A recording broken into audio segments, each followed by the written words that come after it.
The following is a fan-based opinion piece. My Little Pony: Friendship is Magic is owned by Lauren Faust, Hasbro Studios, Hasbro Inc., DHX Media, and The Hub. Please support the official release. Let's talk about Leap of... what is that? Sweet Celestia, is it him? Has he finally come for me?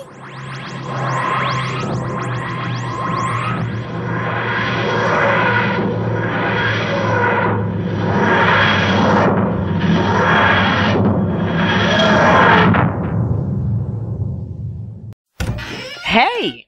Oh. Hey, Thunderblur. What? It's just... I thought... never mind. Okay. So, how's it going? You know, reviews and stuff, the usual. Mind if I join? Sure. Okay, we see AJ, Apple Bloom, and Big Mac in a watering hole, chilling, and Granny Smith is sunbathing like all grandmas do. And Apple Bloom's wondering why Granny is not with them enjoying the water. Right off the bat, this scene is 10 shades of adorable. Big Mac is adorable, the family's hanging out together, Big Mac is adorable, they're all splashing and playing together, and did I mention that Big Mac is adorable? Yeah, this season is the season of Big Mac. He's gotten tons of characterization, and yet he still speaks in one-word sentences, which will continue to bother me. But Granny Smith was great in this episode, minus the first part, and we saw history unfold right in front of us.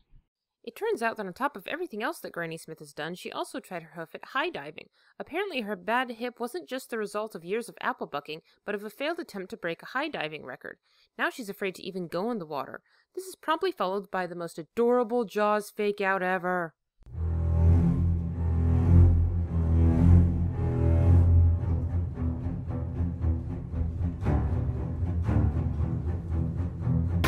Nope. Since we're making references, did anyone else notice that Doctor Who's holding up a number 10 as he is the 10th generation when Granny Smith and Apple Bloom were doing their routine?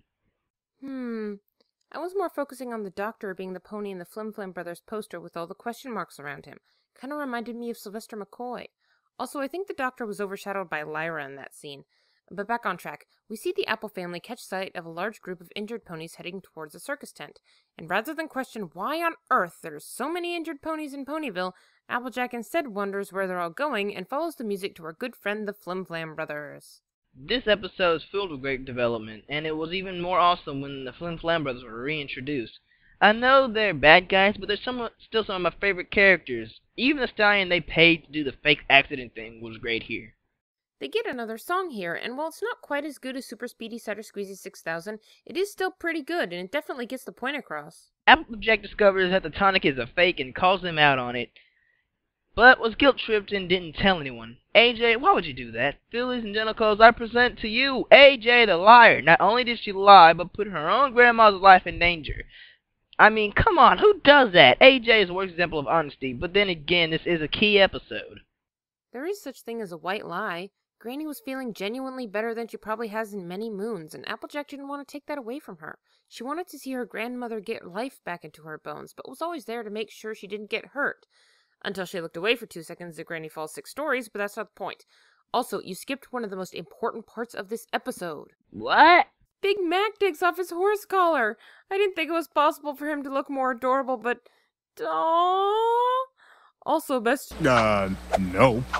so far. It's Big Mac's equivalent of, heck no, bitch! Sweetie, language! But Big Mac was more or less saying, Billis, my body is ready.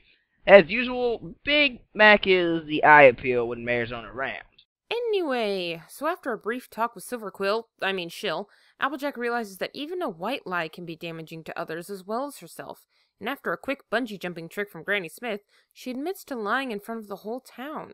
This actually shocked me. Keep in mind, Applejack's lie was, "It seems to work for Granny." She could easily have backpedaled and said it was a half-truth, but instead she goes full-blown honesty and admits to her sins, in full knowing that regaining her most dependable of ponies title will require her starting from scratch. AJ's key is a bit, and that's strange for a key to manifest that way. Heck, every key so far has been very abstract, so I don't know how this will work, especially with the box. Well, I figure the keys are symbolic, and when the time comes to open the box at the end of the season, they will glow all rainbowy and either shoot beams of light into the keyholes unlocking them, or physically turn into keys. But we'll just have to wait and see. Anyway, Applejack learns from her mistakes and everything is all dandy. Anything else? Not really. All in all, I liked it. Maybe even loved it. What can I say? I'm a sucker for Best Pony. Great episode and all, but I think it was more of an Apple-centered episode instead of a solid AJ episode. But still, 8 out of 10 for me. Well, I best be off to travel through the rift. Alright. Say hi to the doctor and Robin for me. Alright, I will. Oh, stay safe when traveling through the rift. It gets kinda crazy out there. I will. Safe journey.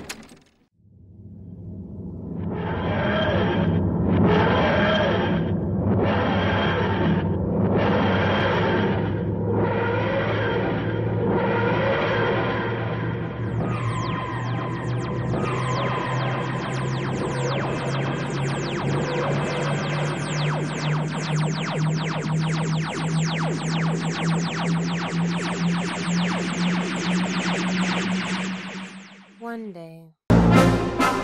'Twas Pirelli's miracle elixir, that's what did the trick, sir, true. Was it quick, sir, did it in a tick, sir, just like an elixir ought to do. How about a bottle, mister, only costs a penny guaranteed.